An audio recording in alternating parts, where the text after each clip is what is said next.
MapDad here. So I found myself at the 10th annual Vidcon in California recently. But MapDad, you say, no one knows who you are. Well, there were a number of reasons I was in Anaheim, primarily to support my daughter, whose sub count it's a bit higher, as you can see.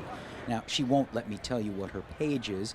She's been grinding for years and says, I need to grow organically. Well, I can respect that, but man, how about a shout out for at least picking up the tab here? Anyway, not wanting to deal with the crowds at LAX or the much higher prices at John Wayne Orange County Airport, we flew into Ontario, not the Canadian province, but the Inland Empire city. This claims to be the fastest growing airport in the U.S. MapDad likes finding mid-sized city airports when possible. Less hassle, like Orlando Melbourne instead of Orlando International. But less hassle does mean more driving. And yes, more Southern California traffic. We stayed at the Anaheim Marriott, which was literally next to the convention center. The room rates were $219 a night. Not bad. About half of what they were charging if you tried to book on your own. I had a creator pass, and as usual, crushing the cargo shorts, was ready to take on VidCon. No, I mean, that's what's hard for us. We battled that for many years. Over the 3 days, I sat in on about a dozen seminars that lasted 45 minutes to an hour. Some were very good, others not so much. Highlights were the guys from vidIQ talking about the importance of thumbnails. I'd say he was the most informative of all the sessions.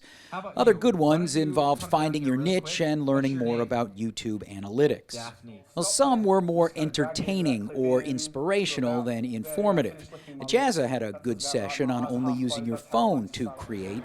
A session on writing, though, was a dud. Other than finding a collaborative partner, that duo just kind of talked about themselves for the hour.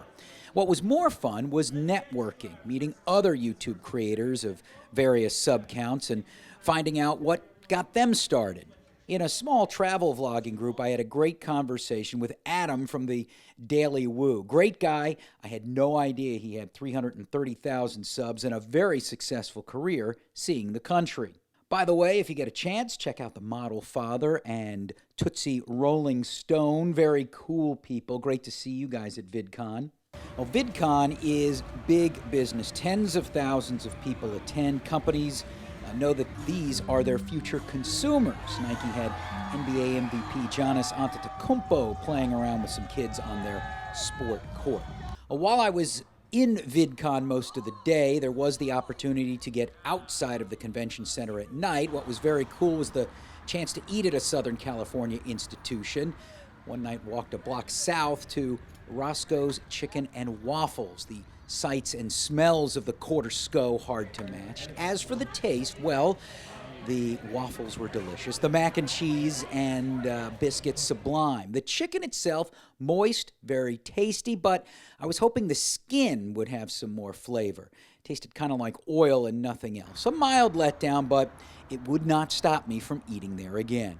So would I go back to VidCon? I was there primarily in a support role in 2019. In 2020, MapDad would need to see a nice bump in subs to make it worthwhile.